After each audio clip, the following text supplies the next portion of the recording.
I never thought I'd see half the town show up to bury a man nobody actually liked. Ricky Halden wasn't a monster or anything. He was one of those loud, broad-shouldered firemen who made every story about himself. The kind of guy who'd tell you about a house fire he'd put out in '08 like it was Vietnam. Still, he'd been part of the fabric of this place.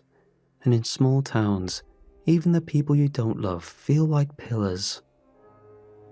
But the mood at his funeral wasn't grief. It was fear. There were no tears.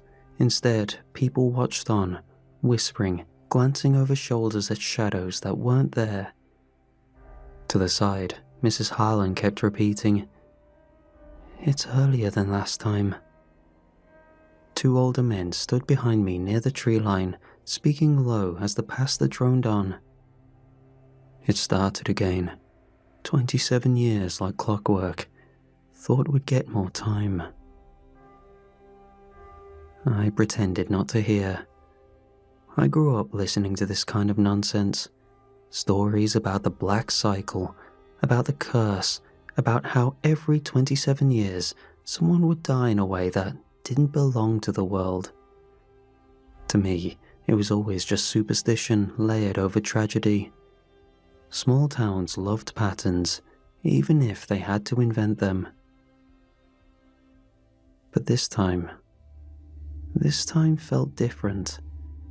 Because nobody had an explanation for how Rick burned to death inside an empty grain silo. There wasn't an investigation, no state fire marshal, nothing. All he got was a closed casket funeral and a quick burial before anyone outside town could ask questions. And the silo itself? I drove past it on the way to the service. The whole structure had been reduced to a perfect black circle of ash on the ground, like someone had dropped a giant branding iron on it. Rick had been in the center. What was left of him anyway? After the service, people lingered in clusters, talking like frightened cattle. Then the whispering started. "It's the vault. The vault's waking up." That's when I knew I wouldn't sleep if I didn't see the sight myself. I waited until sundown, until the sheriff's car was gone and the road was empty, then drove out to what was left of Holden's silo. The fields were quiet, the air unnaturally still. The ash circle felt wrong. It didn't look charred in the way you'd expect, more like the ground had melted. I crouched, brushing my fingers across the surface. The concrete was glassy and smooth, fused into a dark, rippled shape. And in the center, where Rick had died, the scorch marks curved into an oval, wide at the ends, narrow in the middle, jagged around the edges, almost like teeth, a mouth, an open one. I stood slowly, feeling a cold bloom in my chest, like recognition, though I didn't know why. I left before my mind could make sense of what I'd seen. That night, I dreamt I was underground. I wasn't buried in dirt, buried in bone, in a coffin made of interlocking teeth. And above me, something massive exhaled, something waiting and hungry. I didn't go to work the next day. Every time I closed my eyes, I saw that shape burned into the silo floor, those jagged edges, that impossible symmetry, like a fossil of something that had taken a bite out of the world. So, instead of clocking in at my job at the hardware store, I drove to the town museum. It was like an overgrown attic, cold, dusty, full of things nobody wanted to throw away or remember. I told the curator I needed to do some genealogy research. "The archives are downstairs," she muttered, barely looking up. "If anything bites you, it's not our liability." Nice. The archive room smelled like yellowing paper and mildew. Rows of metal filing cabinets containing stacks of old town ledgers and newspaper reels older than anyone alive in town. I started with obituaries. 1890s, 1910s, 1930s, 1950s. A pattern began to emerge before I even wanted to admit what I saw. Every 27 years, the death count spiked. An old man wiped out in a house fire, a pastor found hanged in his own church rafters, a child drowning in a lake during a drought. Just like the stories. Then I found the 1998 folder. It contained detailed council minutes, and they were terrifying. There were references to a selection committee and a recipient list. The names were blacked out with heavy ink strokes, but the phrasing was unmistakable. One entry read, "Consent acquired. The vault remains sealed." What vault? What consent? I flipped page after page, hands sweating, until I found a single note clipped to the inside cover. If the list is incomplete, notify the elders. No cycle can begin without unanimous selection. That was the first moment I felt something twist in my gut. Something had gone wrong this year. I pulled an old town survey map, spread it across the table, and started comparing landmarks mentioned in the minutes. A creek that dried up in the 60s, a road was rerouted in the 40s, an old settlement boundary. Then I found it. A place marked only once in tiny faded letters. Vault Mouth. It was deep in the woods, far beyond the main trails, so remote it wasn't on modern GPS. A place nobody talked about, a place meant to be forgotten, and, judging by the council minutes, deliberately avoided. I was stuffing the documents back into the folder when a chart slipped out.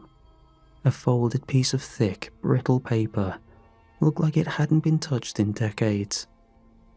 On it was a family tree of the original settlers of the town, with dozens of names and dozens of branches.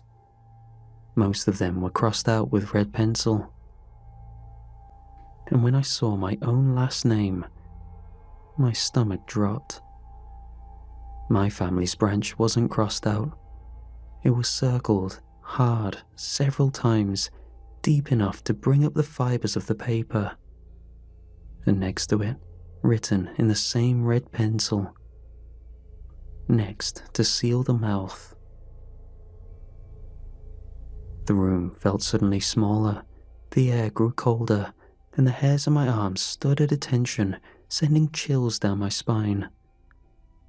I stood there, staring at that circle, that message, feeling like a hand had reached out of the past and grabbed the back of my neck.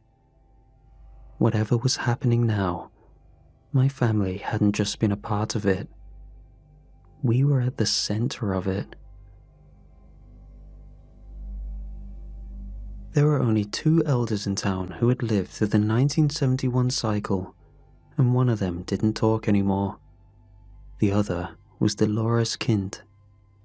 She lived on a faded yellow house on Birch Lane, the kind of place that looked like it should have caved in years ago, but by miracle stayed standing. I'd seen her at the grocery store sometimes, pushing an empty cart, mumbling to herself. Some said she had dementia, but I also heard she watched her entire family die through a single October. I figured both could be true. I knocked on her door, but there was no answer. I was just about to leave when a shadow moved behind the curtains and the locks clicked. 1, 2, 3, 4. She opened the door just wide enough for one eye. "You're the Moorcroft boy," she said. I didn't correct her. I wasn't sure if she meant my father or me. Her living room smelled like dust, medicine, and old, damp carpet. She shuffled around in slippers, muttering, "Tea, tea. Do I make tea?" When I told her I had questions about the past, she stopped moving. Just stopped. Her back stiffened, and she turned her head in a way that made my saliva taste like despair when I swallowed. "What year is it?" she asked. 2025? She sucked in a sharp breath. "That soon," she whispered. She wandered to a recliner and sat down hard, hands trembling. I pulled the chair across from her. "Dolores," I said quietly, "I need to ask about 1971, about your family, about the deaths." She didn't react until I said the word. Vault mouth. Her eyes snapped to mine, clear as crystal, like the fog lifted all at once. "You should know that name," she exclaimed. "Only the chosen and the choosers know that name." "I found documents," I said. "Council notes from 1998, mentions of a selection committee." She let out a shaky laugh. "No one chooses anymore," she said. "That's why it's angry." Then her voice dropped to a rasp. "It doesn't want a person. It wants the choice.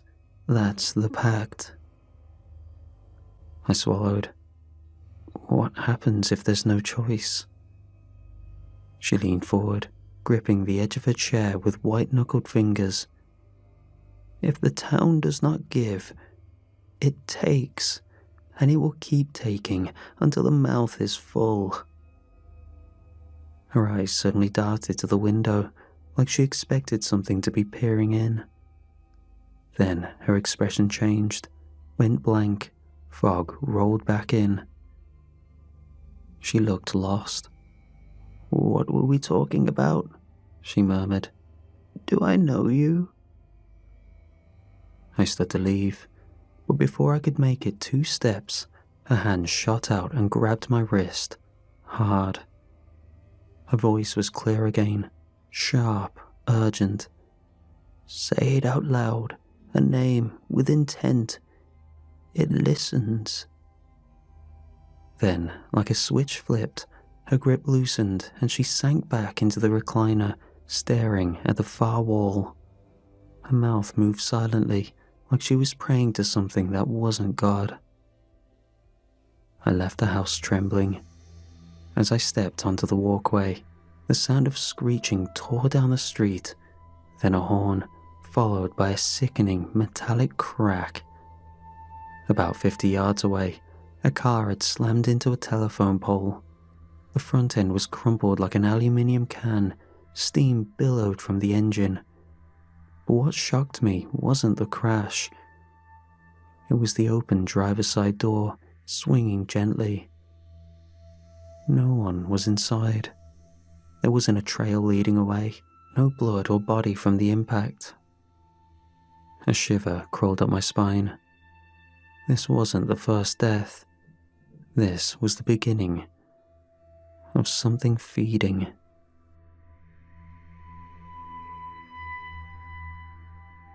The map said it was called Vault Mouth, but the land around it had no name, no roads, just a thinning tree line off Route 19 and a path that felt like it hadn't been walked in decades. I parked where the road turned to gravel and followed the rest on foot, shouldering through brush, slipping down embankments, boots snagging on hidden roots. The air got heavier the deeper I went. Eventually, I found the fence, or what was left of it. Rotting wood posts spaced unevenly around a clearing, warped with crumbling barbed wire, and rusted iron nails, half driven in, half bent outward. Faded signs dangled by one hinge, words long gone, but symbols still visible. Circles, spirals, a mouth full of triangles. Latin etched into the boards, almost burned in. Non elegimus carnem, carnem elegit nos.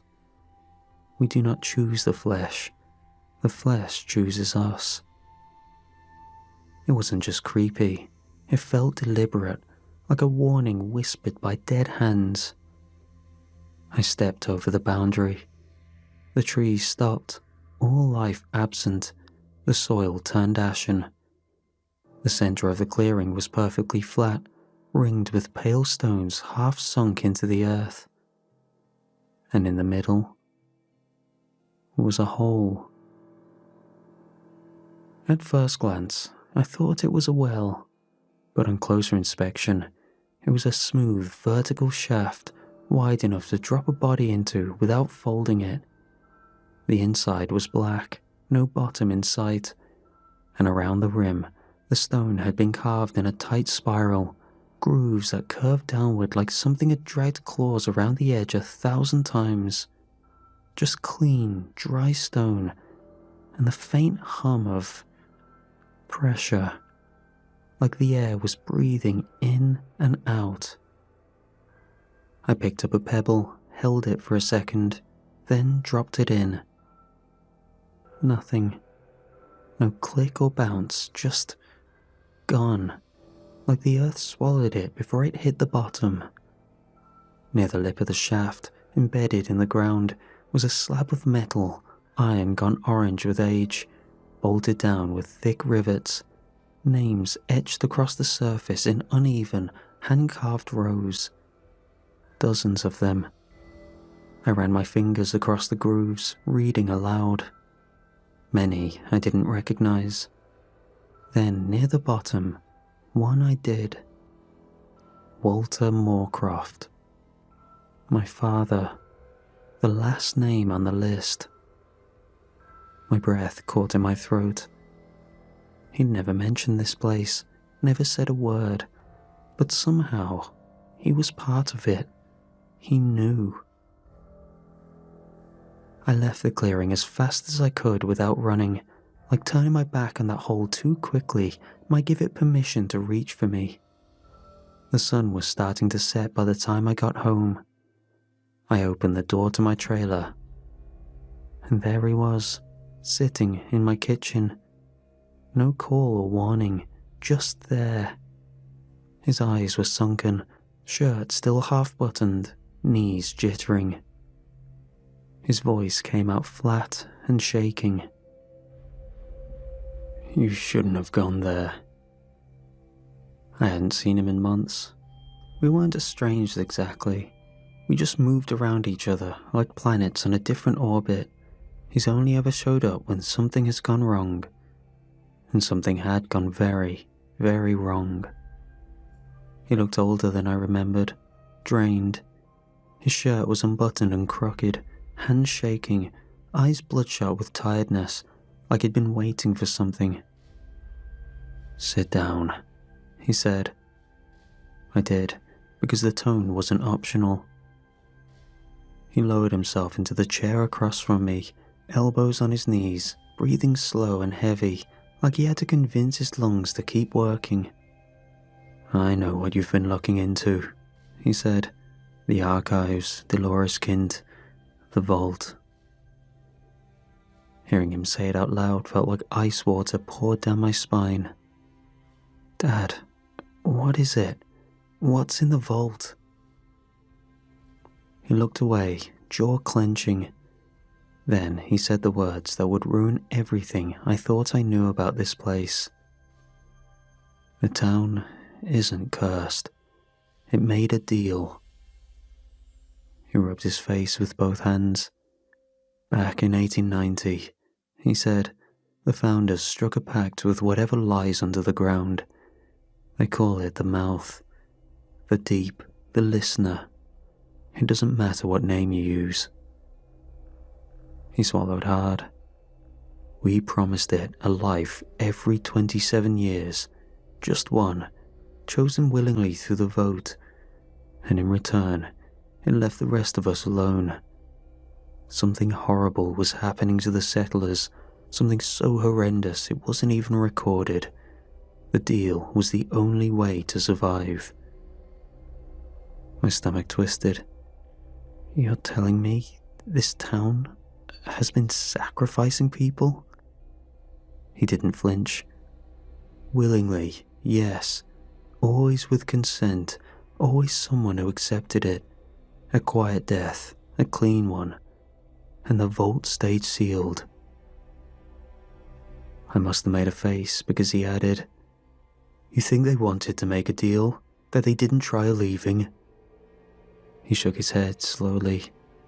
People did leave. In the early years, whole families packed up wagons and tried to outrun it. Didn't matter.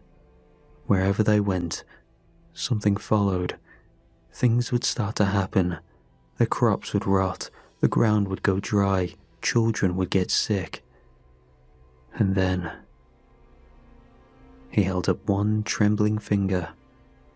One death, always one, something final, like the mouth needed to remind them, you can't cheat hunger. You can only feed it. He leaned back, jaw tight. That's why they settled it in 1890, not to keep people in, but to keep something from following them out. I shot to my feet in shock.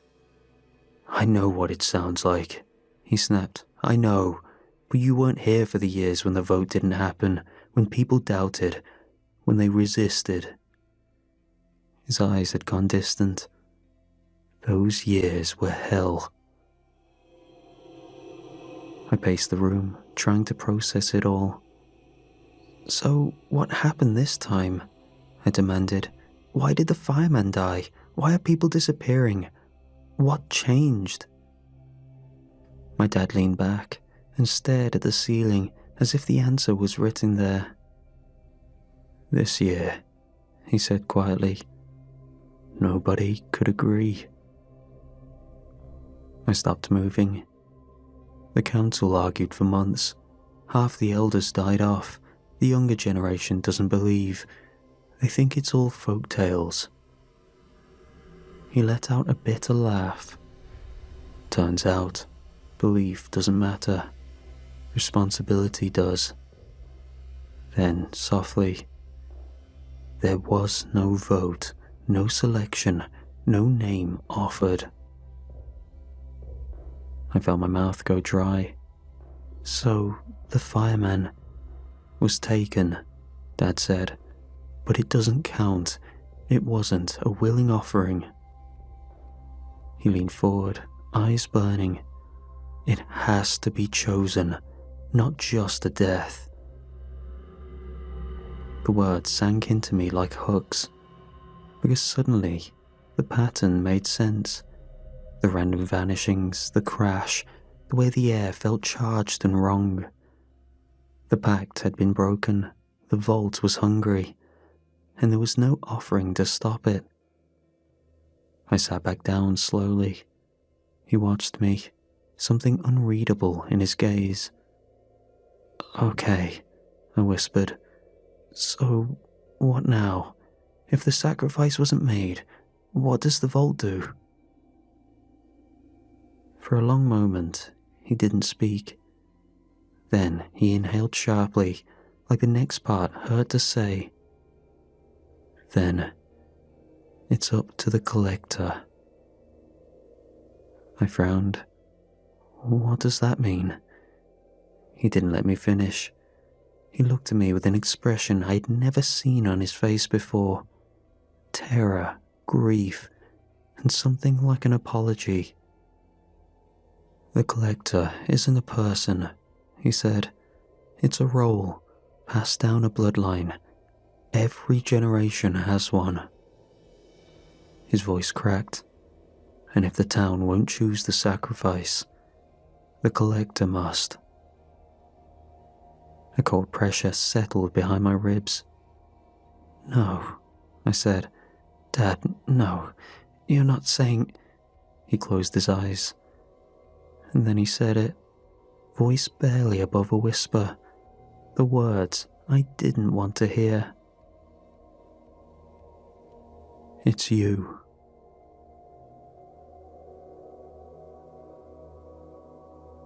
After my father left, I didn't sleep. I sat at the kitchen table thinking about the name etched into that rusted iron plate. Walter Moorcroft, my father, the previous collector, now passed on to me. And I couldn't stop thinking about the way he'd looked at me, like I was something he was sorry for, not something he loved. I knew he hadn't told me everything, not even close, so I broke into the locked footlocker he kept under the guest bed. He always kept it bolted shut, like he thought someone would try steal his old hunting gear. But I knew the combination, same one he used for everything. Inside, not weapons or tools, just journals. Stacks of them, weather-warped and yellowing, page after page in my father's tight, careful handwriting. Most of it was nonsense at first. Weather reports, council meeting notes, obituaries with names underlined and circled. He'd been tracking every cycle since I was born. But then the language changed. He stopped writing like a man and started writing like a witness. One page read, "It speaks in symbols now, dreams. The hum in the trees isn't the wind. It's waiting for its name to be spoken." Another, "When the collector is called, the chosen cannot offer themselves. The collector must choose. This is the pact, the old way, not by death, by right."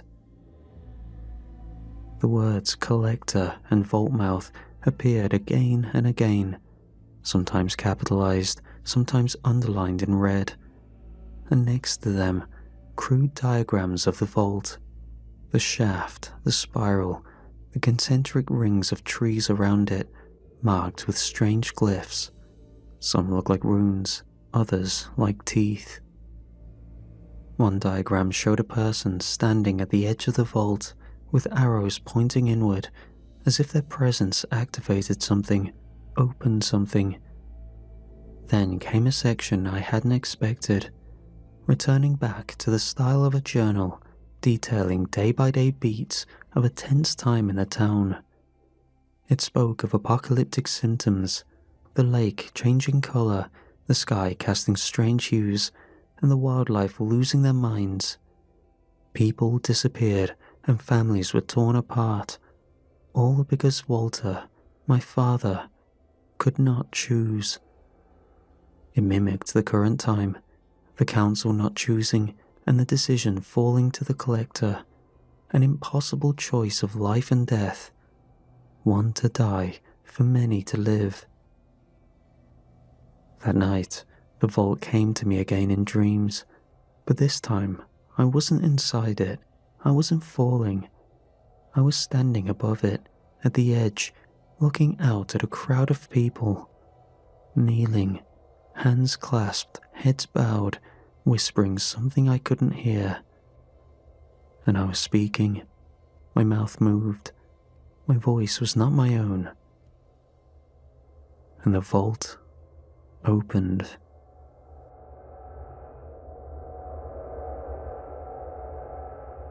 It started with the birds. Every morning, my porch railing used to be dotted with crows, the smart, spiteful rascals that lined every wire in the town like little black judges.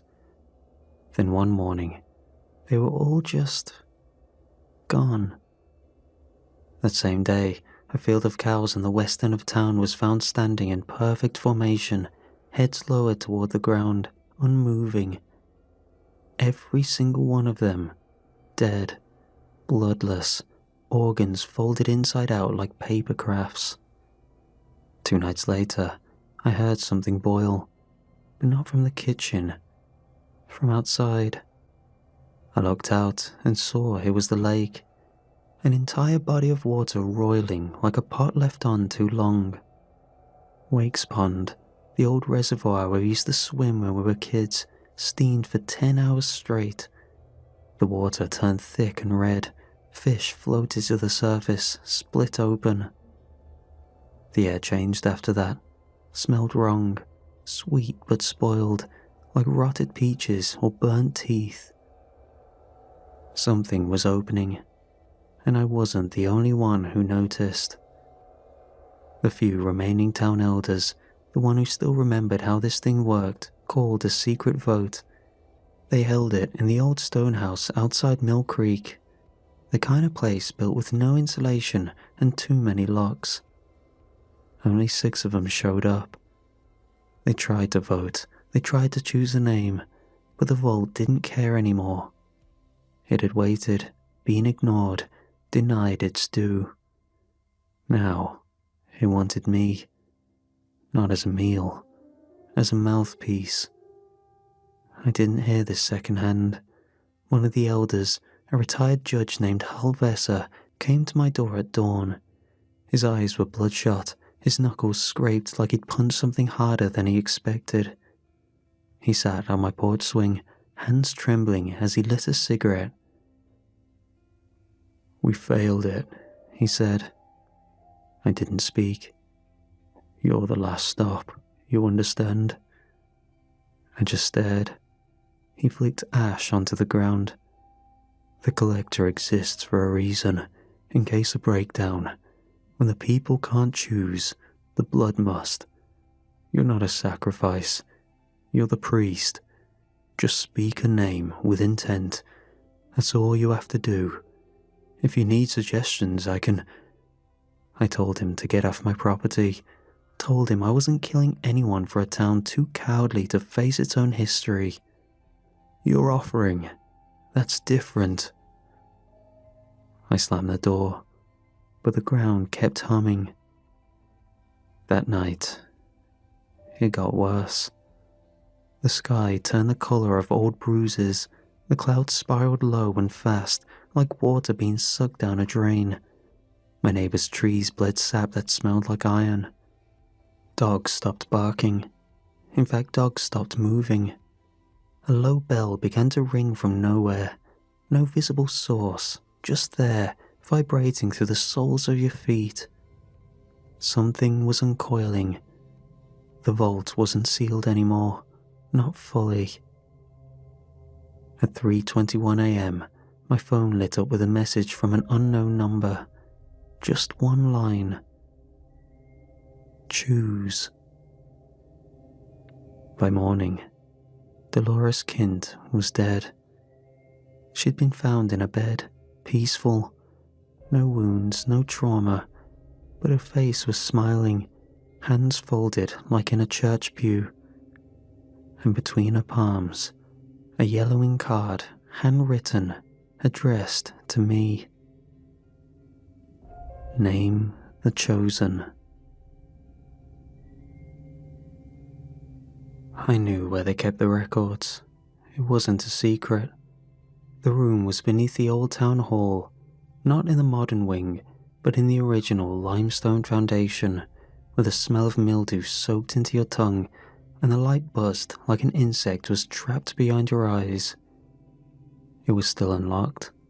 They hadn't even tried to hide it. Maybe they wanted me to find it. The selection ledger was a thick, cloth-bound book that looked like it belonged in a courthouse or a church. Heavy, frayed, smelling of dust and smoke and human oil.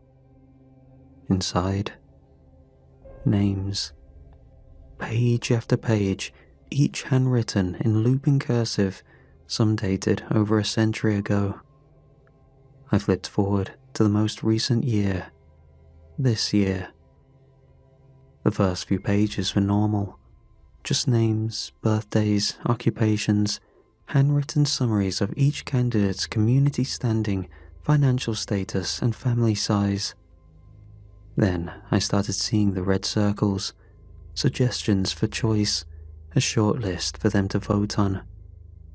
Alongside them were stern judgments marked with phrases like approaching end of life, or minimal surviving kin, or historically low civic contribution.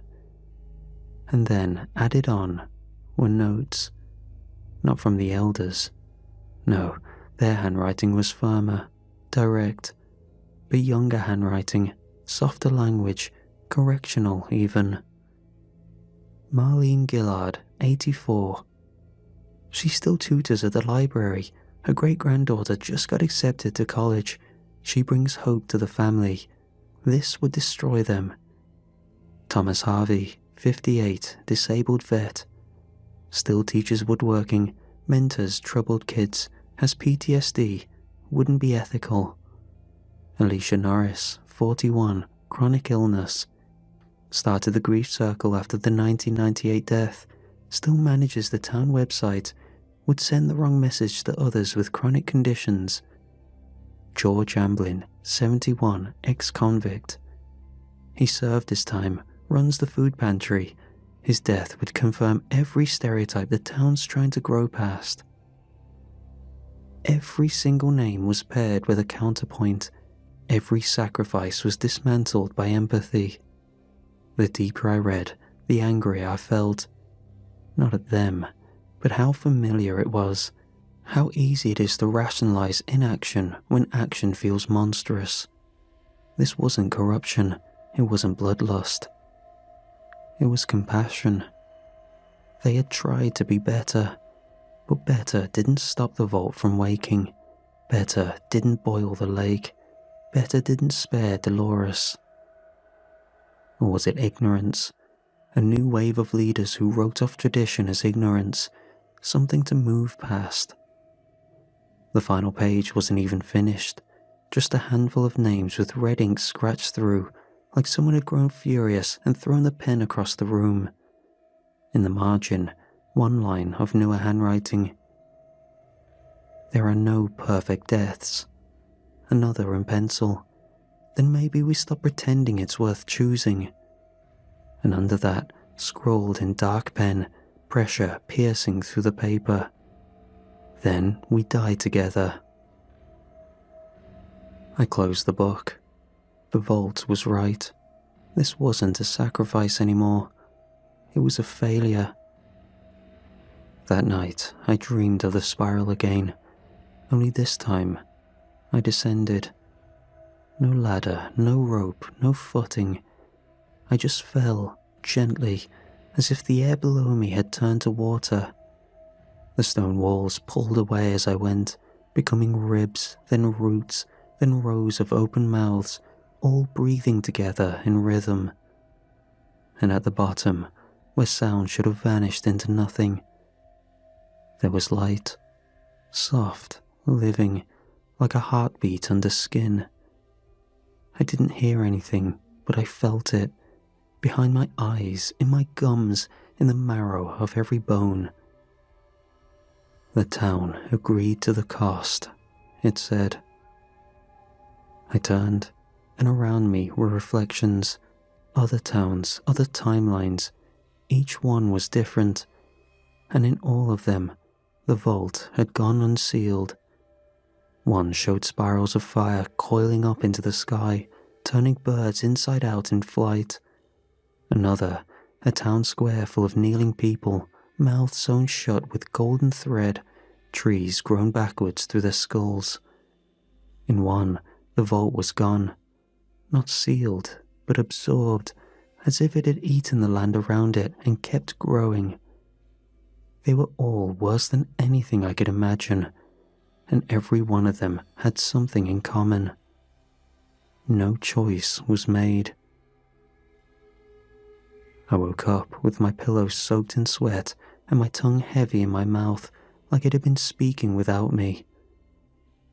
Despite all I had seen, in what I could call more a vision than a dream, I still couldn't pick one name. I didn't call a meeting, but they came anyway. One by one, the elders filed into my living room. Some looked resigned, some looked angry, some looked like they hadn't slept in days. And behind them, the younger council members slunk in with a stink of guilt on their faces.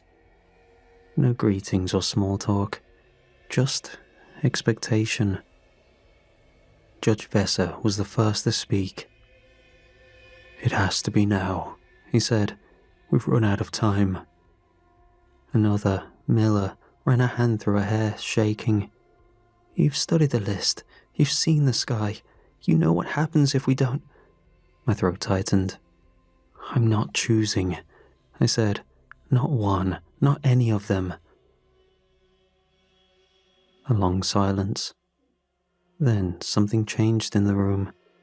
The faces of the younger members, those who had written all the gentle notes in the margins, all the reasons why each circled name shouldn't be chosen, shifted. The sympathy drained, the humanity dimmed. A man named Devlin stepped forward, jabbing a finger at the ledger on my coffee table. "Just pick someone from the marked list," he snapped. "Anyone. Marlene is old, Norris is sick, Elroy's basically retired. It doesn't matter. Just choose." These were the same people who had written, "She's a pillar of her family. He volunteers more than anyone. She gives hope to the community." Now they spoke like accountants balancing a ledger. "It's between them or us," Devlin said. "Don't act like it's complicated." Something inside me curdled. I shoved the ledger away, sending it skidding across the floor. "If you want a name so bad," I said through my teeth, "pick one yourselves." "We can't," Vesser whispered. "He won't listen to us anymore. It only listens to the collector." "Well then, you're all screwed," I said, "because I'm not playing priest for a monster." The idea of getting blood on my hands to save these people, ready to condemn another, with a responsibility I didn't ask for, was too much. The room went dead quiet. Everyone stared at me like I'd just set the house on fire. But nobody said a thing. Nobody argued or moved. They just stood there, waiting, hoping fear would make me fold. And then, the door exploded inward. My father stormed in with the force of a man who had been running for miles, eyes wide, hair slicked with sweat. His voice hit the room before he did. "You stupid boy," he roared. "You think this is a joke? You think you get to refuse?" I thought he was just going to yell, maybe shove me, maybe try to scare me into it. I did not think he would tackle me to the floor. My head hit the hardwood so hard, stars burst behind my eyes. Before I could breathe, his hands were on my collar, dragging me up and slamming me back down again. "Say a name," he barked. "Just say the goddamn name." At first, I thought he was bluffing, losing control in panic. But the weight of my chest didn't lift, and his fists didn't stop. My vision blurred, white at the edges, my teeth rattled with each blow. Behind him, the elders stood frozen, not intervening, not helping, watching things play out, not knowing which side to take. Some horrified, some relieved, watching action they must have dreamt of doing, but didn't have the guts. My father leaned close, breath hot on my cheek. "You're supposed to keep it sealed. You're supposed to be better than this," he snarled. "I had to do this too. Just do it." Another blow. My skull screamed. "No wonder your mother left. No wonder I left. You were always weak, always a disappointment, just like now." He wasn't trying to scare me anymore. He was trying to kill me. My ears rang, blood filled the back of my throat, the world tilted sideways. I felt myself slipping, consciousness slipping, dissolving, like the vault was already tugging at me. And in my delirium, one thought surfaced. I didn't have to choose from the list. I could choose the one trying to kill me. My lips moved before I fully realized what I was saying. I whispered my father's name. barely audible, cracked, broken, but true. The second the consonants left my mouth, the weight vanished, gone. My father wasn't sprawled over me anymore, a soft death like a heart attack or stroke. He wasn't in the room, he wasn't anywhere. A moment ago he was beating me into the floor. Now there was only air and silence. A few of the elders gasped, one crossed himself, another woman looked away, trembling. No one said a word, because they knew what I had done. And worse, they knew what it meant. The room emptied in minutes. No goodbyes, no reprimands, no condolences. Just fear. They fled like they expected the house to collapse the second they crossed the threshold. I was left lying on the floor, staring at the ceiling, my heartbeat hammering in my teeth. Eventually, I stood, walked to the window. The sky was clearing, the clouds unraveling, colors returning. The hum in the earth finally quiet. It was over.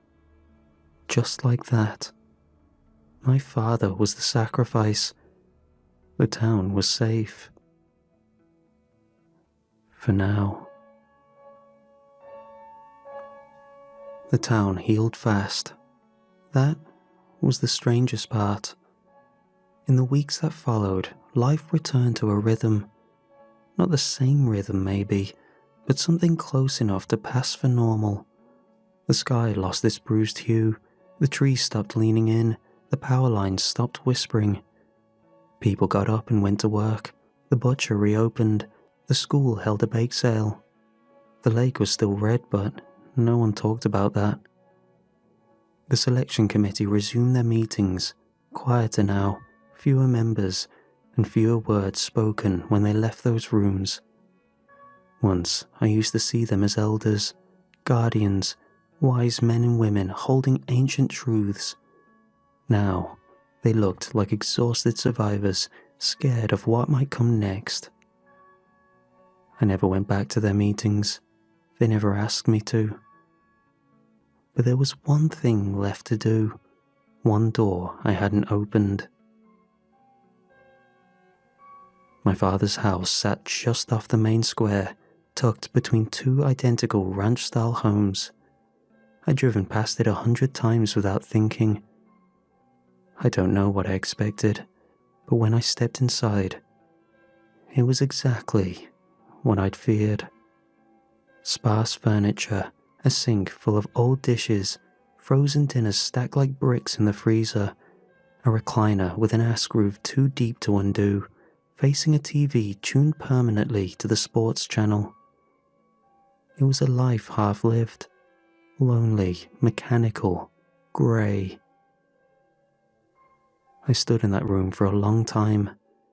It smelled like dust, coffee, and a man who didn't know what to do with silence.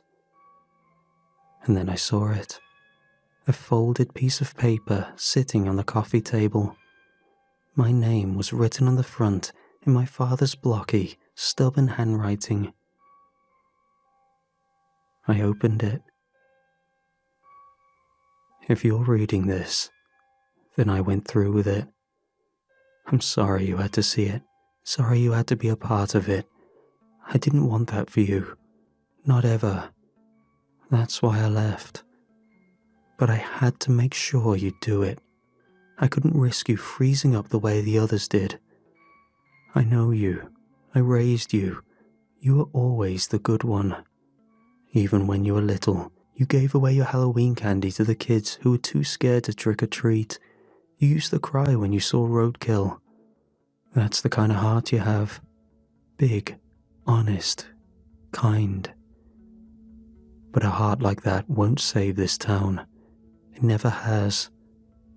I said things I didn't mean, did things I never wanted to do. You have to know that. I needed to make myself into the enemy. I needed to give you someone worth condemning. if you hated me enough to speak my name with weight, then you'd survive, and the town would too. That was always the deal. One name spoken with intent. That's how the mouth knows the offering is real. It had to be me. I was already halfway gone anyway. I've been watching the sky for years now. I could feel it, the teeth behind the clouds, the pressure in my bones. It was coming, and you were going to be the one it turned to. So I gave you something to aim at. Me.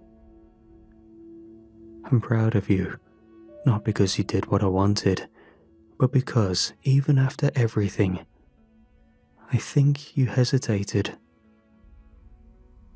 Don't let this town break you. You're not like the rest of them. Keep being the kind one, even if it hurts. All my love. Dad. I sat down in his chair. It didn't feel right, didn't fit me, but I sat there anyway. And I cried harder than I had in years. Not because he was gone, or because of what he did,